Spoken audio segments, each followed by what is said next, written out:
Is it hard to like not get in your head in baseball? Because Yeah.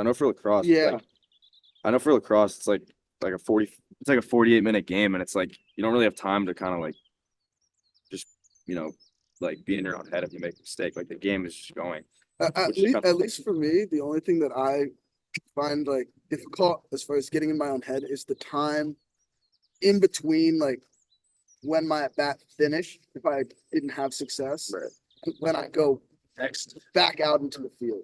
Like those, if it's like 5, 10 minutes, like you kind of sit there and you like reflect on what And just just thinking happened. about Like, well, I feel like that's the how did hardest I part get a about hit there? baseball. But Yeah. I really enjoy playing defense. There's a lot of people who hate playing defense and only care about hitting. And those I think that they seem to struggle more from at bat to at bat because they're not focused on the defensive part of the game. Yeah. But I take a lot of pride in my defensive play and I really enjoy playing defense. So I'm pretty good at moving it on. Like this is my next task. Yeah. So I focus on that. And then What by are the your time I hit thoughts again. before you go hit? Like, do you ever get intrusive thoughts? Intrusive thoughts, like Yeah, you're walking up to the definitely. mound. You think about all sorts of things. Thought of hitting a home run starts to creep into your head, and if you try and hit a home run, you never hit a home run. Yeah. Ground out to third base every time. But from like what I try and think to like center myself is I try and look out at the outfield and I see like all the green space in between the outfielders and think about like how much space there is out there. Then all I got to do is hit a ball well enough to find a little bit of that green space, and then I'm gonna have success.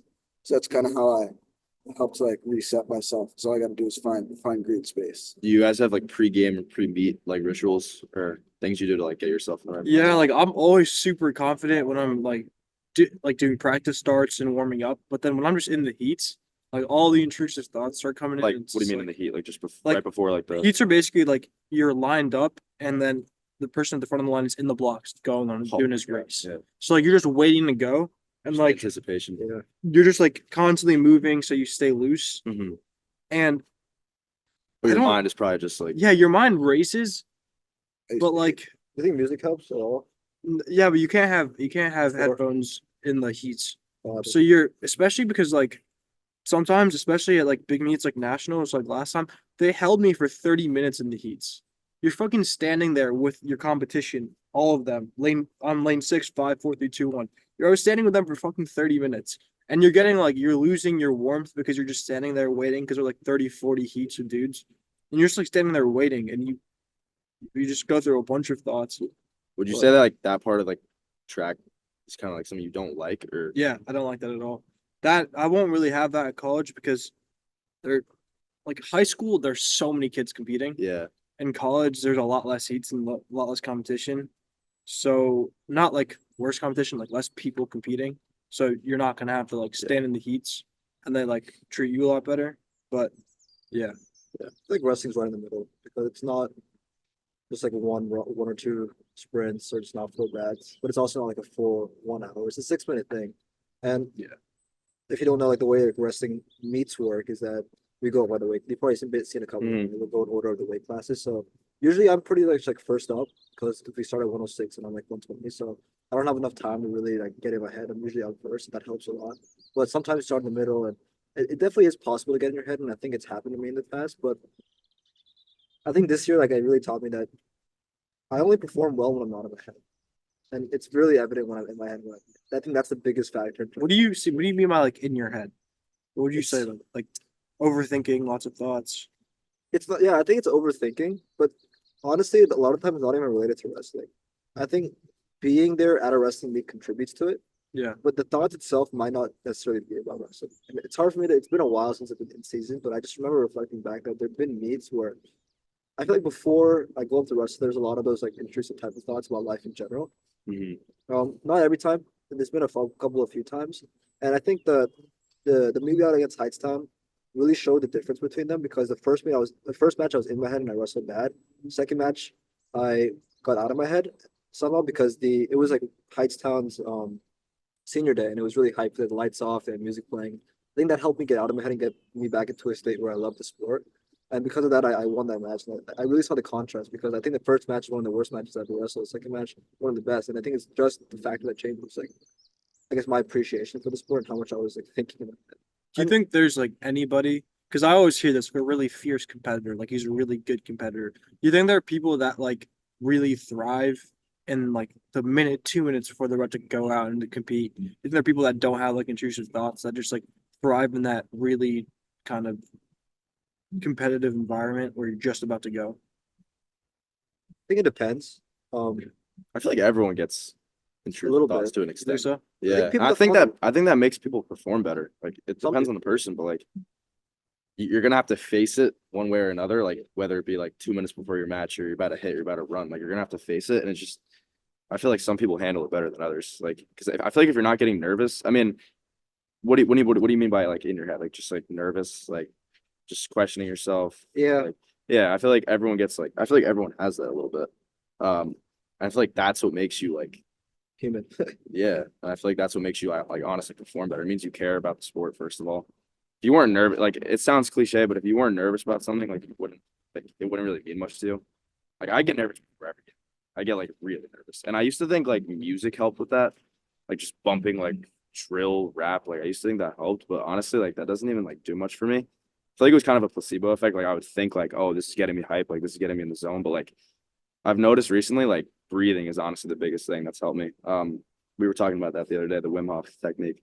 I think that's the thing that helps me the most because it just kind of forces you to be in the moment. Like when you're listening to music, for me at least, like I'm like just bumping my head and like I'm thinking inside like this is like preparing me, but it's really not. Like it honestly just makes me more anxious when I'm breathing and just listening to that. Like I don't know if you've ever done the method before, but that just like meditation music in the background. It forces you to focus on your breath. It forces you to just be grounded in wherever you are. And when you're done with that, like 10 minutes or whatever it is of breathing, you just, me personally, I do it like anytime I'm stressed, anytime before a game, anything. You just feel so like, you just feel so good. You feel relaxed. You feel like happier. You feel just like ready to go. I think that's the biggest thing for me. To Sid's point, does anyone not feel it at all? I think people, as Ryan said, they feel it to different degrees, but also they found different ways to commit it, Yes. which I think changes like the degree to which you feel. Because if you never felt nervous, you just done it. But you would be fearless. You talk about I've actually one time felt no nerves before a race. It's because like it was in North Carolina and it was this was the meet I was telling you about where I ran 1085. But that was like my big break because I'd never broken 11. I ran like 300s before that, and my goal was to like break 11. And 100 wasn't even my main event. And then when I hit it, really unexpected because I did not think I was going to run fast. And the next day, what I thought would be my main event, the 200. Like I just couldn't, I just didn't give a shit because I was like, fuck, I get fast. Why does this matter? But like I was still gonna go out there and sprint, but I had no nerves and I was like legitimately sleepy in the blocks. Like I was actually tired and like I just did not run well at all. I've never really talked about this with other athletes. Like, what are your guys like? Like, do you guys kind of just accept the thoughts that you feel, or do you try to fight it, or do you kind of just like what do you guys do for like just like that? because Trying to think about something else. Okay. Yeah, but whatever I need to think, like whatever I need to think about for you, right? You need to think about like what it kind of sounded like. You need to think about the music and like your breath, and that helps to clear some of these Yeah. thoughts. I think that you need to find something that can center you so you can kind of drop the nerves. I think that nerves are part of every competition. You're gonna feel something, but if you can't clear those nerves, you're gonna be tight. Something that I wanted to ask you guys is like, what are your thoughts on having expectations about success during an event? oh yeah, I think that's a good question. I want to get to the expectation piece, but to I think answer that- Ryan's question real quick, I think there's two things I do to combat the thoughts. The first thing is I do the same thing you do with breathing. I sometimes get nervous before podcast shoots because I guess I put this pressure that if I sometimes I look back at my old videos and I try to critique them because Yeah. I used to say like a lot, I used to say a lot. I'll talk really fast. Maybe I'm still doing it today, like rolling over words. And I've been trying like a lot to speak slower to try to articulate what I'm saying and say more coherently. And I think that strikes nerves for sure. So I think breathing, I do that before every podcast. I try to at least like even 3 to 5 minutes. It's like a meditation type thing. That helps a lot because it helps me be present. And Mhm. I think for a podcast, being present is the best thing you can do. Yeah, I agree. And you can listen properly. You can like respond properly. And the second thing I do is I try to find a love and appreciation for the thing. Like when I get nervous for a wrestling match, I remind myself how much I love wrestling. And that helps me a lot because then it makes me feel like I'm doing something for the love of it instead of trying to meet some expectation, which could be a good transition. That's interesting. Wait, what was your question? What are your thoughts on Setting like expectations. setting an expectation during an event? I know for myself During? that like during an event, like when let's say you go into a game and you expect to score 3 goals today.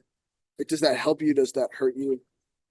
I know in training, setting expectations for myself helps me perform better. But in events, I find that it can also often be like a limiting factor. I agree with that. I think setting expectations for yourself in training is, for me at least, is more important than doing it in the game. Like the game is just the time where you just like whatever goes. Like you're just letting all your training out on the field or on the track, whatever. Like that's just giving you something else to think about, like something unnecessary to think about. For me, I know some people like set expectations for themselves, but I feel like it's more important to do that in training because that's where like the results come out is like on the field. Yeah, I think in training, like, even though it can make training a little less enjoyable, like setting an expectation and having like being really hard on yourself can be really positive long term, especially to like success during a competition. Because obviously, if you're being more critical of yourself, you're going to probably work efficiently and effectively. But I completely agree with that. If I set an expectation for myself in a game, I feel like I always try and live up to it. Yeah. And in trying to live up to it, it creates a lot more stress and a lot more nerves. And Stress throughout the game. That's just When unnecessary. you start to feel tight, you're like, well, I should have scored today. And you didn't score, and you start kind of pressing in the second half, Exactly. or the fourth inning. You Start to playing a little press. different. Yeah. Well, I never try to set expectations for outcomes. I try to set them for like process-based expectations, right? Like I won't make a goal like get 1,000 subscribers. I make a goal that don't miss a single day of posting type thing. Yeah. And if I don't meet that, I'm happy with feeling dissatisfied. Yeah. Right. Because then focusing on what you have control over gives you a lot more agency and kind of change some external thing for sure. If you enjoyed that podcast with the Mariboners, then you're going to love the full-length podcast. Make sure you click here to see the full-length podcast and don't forget to like and subscribe for more.